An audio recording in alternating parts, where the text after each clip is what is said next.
Look at this. You're only meant to be next to each other if you're doing the speed limit.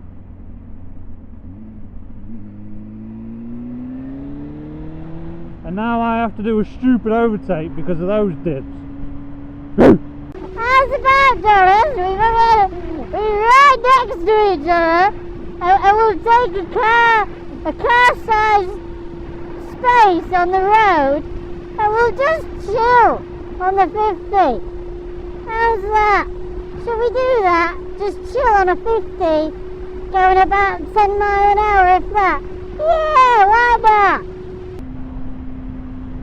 Yeah, I'm pretty sure the actual rule is, yeah, a biker can be on the road, a biker, I'm a biker, a cyclist can be on a road, but they have to be in single file unless they're doing the speed limit, I swear.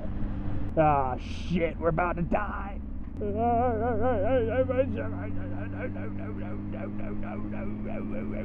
Ah, to top it off, we've got mud on top, yeah! Woo! Ah! Quartering like a man.